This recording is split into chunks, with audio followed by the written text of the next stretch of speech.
माँ तुम ऐसी होती हो। विशाल बहुत परेशान था। उसे समझ में नहीं आ रहा था कि वो इस परिस्थिति से कैसे निपटे। वो अपनी माँ को बहुत चाहता था, किंतु उसकी पत्नी और बच्चे उसकी माँ से बहुत दूर भागते थे, क्योंकि उसकी माँ की एक आंख नहीं थी, साथ ही उसकी कमर भी 90 अंश पर झुकी थी।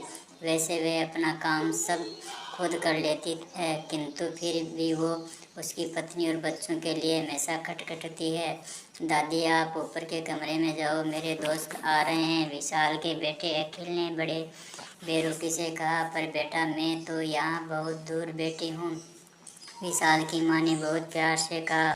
नहीं, आप उनके सामने मत रहो, वो मुझे चिढ़ाते हैं। अखिल ने जोर से डांटते हुए कहा। क्या हुआ अखिल, क्यों चिल्ला रहे हो? विशाल की पत्नी कामनी ने किचन से ही आवाज़ लगाई। देखो ना माँ, ये दादी यहीं ड्राइंग रूम में बैठी है और मेरे दोस्त आ रहे हैं। अखिल ने शिकायत भरे लहजे में कहा। माँ जी, आप ऊपर चले जाओ, क्यों हम लोगों को लजवाती हो? कामनी ने बेटे का पक्ष लेते हुए कहा। बेचारी सरस्वती चुपचाप उठकर जीने के सहारे ऊपर जाने लगी। कमर झुकी होने के कारण उन्हें ऊपर चढ़ने में बहुत परेशानी हो रही थी, किंतु वो पूरी ताकत से ऊपर के एक अकेले कोने वाले कमरे में जाकर बैठ गई। विशाल बाजू के कमरे से सब सुन रहा था। उसे कष्ट हो रहा था कि उसकी माँ को अपमानित होना पड़ रहा है, किंतु वो असहाय था। अगर वो कुछ कहता तो पत्नी और बच्चे उसका विरोध करने लगते। दूसरे उनके तर्क भी सही लगते हैं, क्योंकि वो एक प्रशासनिक अधिकारी था। उसका सामाजिक स्तर बहुत ऊंचा था।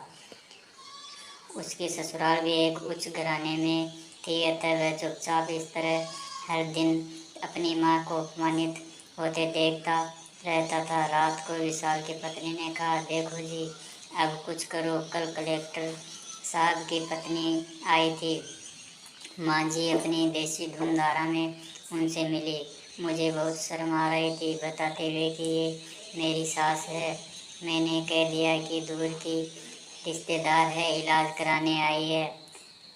विशाल को रोना आ गया, किंतु फिर भी वह चुप रहा। उसे समझ में नहीं आ रहा था कि वो क्या करें। अपने बेटे की मन स्थिति को सरस्वती अच्छी तरह से जानती थी और बेटे को कोई कष्ट न हो, इसलिए वो हर बात को चुपचाप सह लेती थी। विशाल बहुत उदास रहने लगा। एक तरफ परिवार और सामाजिक स्तर पर जीने की प्रतिबद्धता थी, तो दूसरी ओर माँ। आखिर माँ से अपने बेटे की ये हालत नहीं देखी गई। एक दिन उसने अपने बेटे से कहा। विशाल, बहुत दिन हो गए हैं, मैं अपने गांव जाना चाहती हूँ, मुझे वहाँ पहुँचा दो, मेरा यहाँ मन नहीं लग रहा है। किंतु माँ, वहाँ तो कोई नहीं है, तुम्हारी देखभाल कौन करेगा? विशाल ने आश्चर्य से पूछा। अरे, सब गांव वाले तो हैं, और जो वो तुम्हारे मामा जी तो उसी गांव में रहते हैं, और फिर हम सारी व्यवस्थाएं कराएंगे ना। कामने को तो जैसे मन की मुराद मिल गई हो। हाँ बेटा, बहुत सही कह रही है, सरस्वती ने लंबी सांस लेते हुए कहा। गांव में माँ की देखभाल करने वाला कोई नहीं है, लेकिन अपनी पत्नी की जिद के कारण वह अपनी माँ को गांव छोड़ने पर विवश हो गया। माँ को गांव छोड़कर आते वक्त उसे रोना आ रहा था, तब अपनी बेबसी पर गुस्सा भी आ रहा था, किंतु परिवार, पत्नी और समाज ने उसके इन मनोभावों को दबा दिया और वो सुकून सा महसूस करने लगा। सरस्वती ने कामनी की मन स्थिति को समझकर उसको पुचकारते हुए अपने पास बुलाया और विमल को डांटते हुए कहा।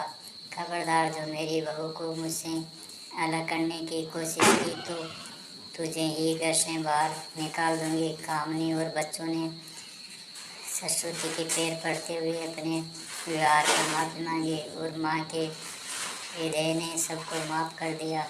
गाइस, ऐसी स्टोरी सुनने के लिए हमारे चैनल को लाइक करो, शेयर करो और सब्सक्राइब करो।